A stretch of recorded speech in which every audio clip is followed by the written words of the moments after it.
ब्रह्मांड को मेरा प्रणाम। मैं सुवर्ण हूं, एक बहुत ही प्राचीन और सच कहूं तो बेहद वफादार तोता। आज के इस खास कथा विस्तार में हम मेरे महान राजा विक्रमादित्य की सबसे खौफनाक लेकिन सबसे गौरवशाली यात्रा के साक्षी बनेंगे। हम उस दौर में जाने वाले हैं जहां राजाओं के अदम्य साहस और बेइंतहा प्रेम ने इतिहास रचा था। यकीन मानिए, ये एक ऐसा सफर है जो घोर अंधकार से शुरू होकर अकल्पनीय प्रकाश तक जाता है। तो चलिए शुरू करते हैं। खैर, इस पूरी कहानी की शुरुआत तब हुई जब हमारी प्रिय रानी माधवी अचानक एक दिन रहस्यमयी तरीके से गायब हो गईं। उस दिन की वो डरावनी यादें आज भी मेरे जहन में बिल्कुल ताज़ा हैं। उसी दिन राजमहल के द्वार पर एक भयावह अघोरी साधु आ धमका। उसकी आंखों में एक अजीब सी दहला देने वाली चमक थी और उसने एक ऐसी भविष्यवाणी की जिसने हम सबकी रूह कपा दी। उसे पाने के लिए तुम्हें एक भिखारी बनना होगा और समय, मृत्यु और समुद्र तुम्हारी परीक्षा लेंगे।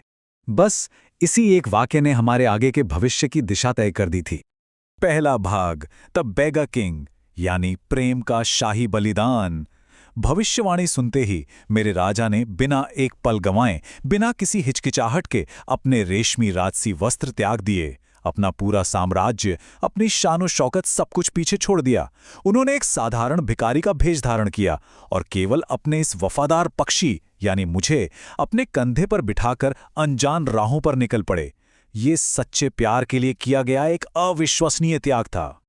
अब इस महाकाव्य जैसी यात्रा में हमें तीन बहुत ही जादुई और अलौकिक शक्तियां मिलने वाली थी, जो आगे चलकर हमारी जान बचाने वाली थी। पहला, समुद्र की रानी का मार्गदर्शन करने वाला एक चमकता मोती। दूसरा, समय के देवता की एक ऐसी घड़ी जो वक्त को ही पलट दे। और तीसरा, तबाही मचा देने वाला एक रहस्यमयी चमकता हुआ तावीज। तो आइए देखते हैं कि ये पहली जादुई वस्तु हमें आखिर मिली कैसे। तो हुआ कुछ यूं कि हम समंदर के किनारे किनारे चल रहे थे। अचानक रेत पर एक बेहद खूबसूरत स्त्री पर एक विशाल मगरमच्छ ने हमला कर दिया। मेरे राजा ने बिना अपनी जान की परवाह किए तुरंत अपनी तलवार निकाली और उस स्त्री के प्राण बचा लिए। और जानते हैं वो कौन थी? वो कोई साधारण इंसान नहीं, बल्कि स्वयं समुद्र की रानी थीं। राजा के इस निस्वार्थ साहस को देखकर वो इतनी प्रसन्न हुई कि उन्होंने हमें एक जादुई मोती दिया।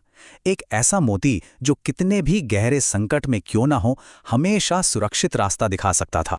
दूसरा भाग, द जायंट शैडो, विशाल छाया और काल देवता का सामना। आगे का रास्ता हमें एक ऐसे घने और खौफनाक जंगल में ले गया जहां की शांति डराने वाली थी। चारों तरफ से अजीब अजीब सी आवाजें आने लगीं और तभी जलते हुए लाल अंगारों जैसी आंखों वाली एक विशालकाय छाया ने हमारा रास्ता रोक लिया। साक्षात मृत्यु हमारे सामने खड़ी थी, काल देवता। काल देवता ने बिना कोई समय बर्बाद किए तुरंत मृत्यु की धमकी दी और मेरे राजा के सामने तीन बेहद उलझे हुए सवाल दाग दिए। पहला, समय को कौन नियंत्रित कर सकता है? दूसरा, बहती नदी में नाव कैसे चलाएं? और तीसरा, सबसे गहरा सवाल, जीवन और मृत्यु में आखिर क्या संबंध है? एक भी गलत जवाब का सीधा मतलब था मौत। तनाव इतना ज्यादा था कि मानो हवा वही जम गई हो। लेकिन मेरे राजा, उनकी बुद्धिमानी का कोई सानी नहीं था। पहले दो सवालों का एकदम सटीक उत्तर देने के बाद तीसरे सवाल का उन्होंने जो जवाब दिया वो हमेशा के लिए अमर हो गया। उन्होंने कहा, जीवन एक मौका है और मृत्यु एक सच्चाई। जीवन में जो समय दिया गया है उसका सदुपयोग करना, अच्छे कर्म करना ही हमारे अस्तित्व का उद्देश्य है। ये सुनकर काल देवता इतने प्रभावित हुए कि उन्होंने राजा को समय पलटने वाली वो जादुई घड़ी भेंट कर दी। तीसरा भाग, द ओशंस रेट, समुद्र का क्रोध और योग्यता की तीन परीक्षाएं। जैसे ही राजा ने रानी का दिया हुआ वो मोती उफनती प्रचंड लहरों में फेंका, समुद्र का गुस्सा मानो सातवें आसमान पर पहुंच गया। लहरों को चीरती हुई एक रहस्यमयी भारी आवाज गूंजी।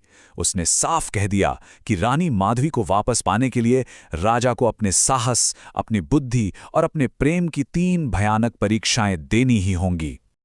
और फिर शुरू हुआ खौफ का सिलसिला। हमें एक के बाद एक तीन जानलेवा चुनौतियों का सामना करना पड़ा। साहस की परीक्षा में चमकती आंखों वाले विशाल मगरमच्छों ने हम पर धावा बोल दिया। वहां एक बंदर ने हमारी जान बचाई। जी हां, वही बंदर जिसकी मदद राजा ने कुछ समय पहले नारियल तोड़ने में की थी। फिर आई बुद्धि की परीक्षा, जहां तीन खतरनाक रास्ते सामने थे। वहां समय देवता की उस जादुई घड़ी की रोशनी ने हमें सही रास्ता दिखाया। लेकिन सबसे खौफनाक थी प्रेम की अंतिम परीक्षा। प्रेम की इस परीक्षा में गुफा के गहरे अंधेरे से एक खूंखार दानव बाहर आया। उसने रानी को जगाने की कीमत मांगी, राजा का खून। मेरे राजा भी पीछे हटने वाले नहीं थे। उन्होंने सीना तान कर कहा, यदि मेरी जान देने से मेरी रानी सुरक्षित हो सकती है तो मैं ये बलिदान खुशी खुशी दूंगा। और ये कोई कोरी बात नहीं थी।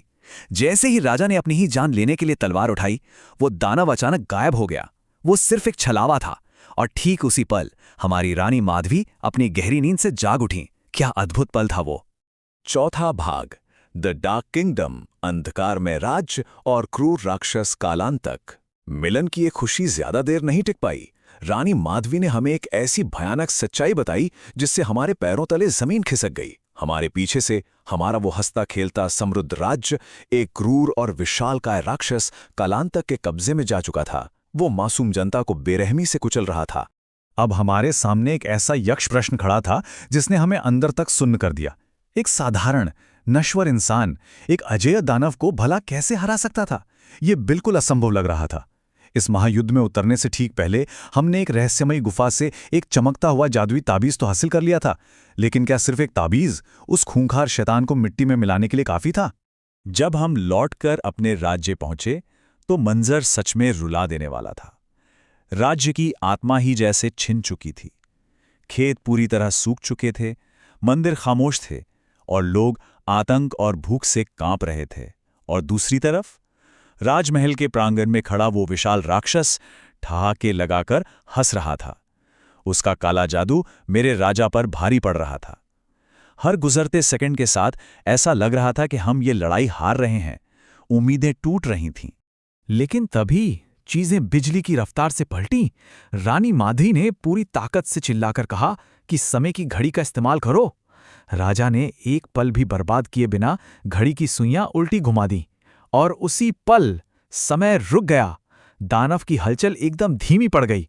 मैंने आपके इसी सुवर्ण ने वार करने की वो एक छोटी सी जगह देखी। मैंने इशारा किया और राजा ने अपनी बची खुची सारी ताकत लगाकर वो चमकता हुआ ताबीज सीधा कालांतक के गले में डाल दिया। और फिर जो हुआ वो किसी सिनेमाई चमत्कार से कम नहीं था।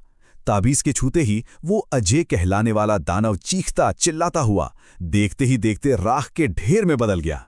उसका सारा काला जादू चकनाचूर हो गया और उसी पल एक महान पुनर्जन्म शुरू हुआ।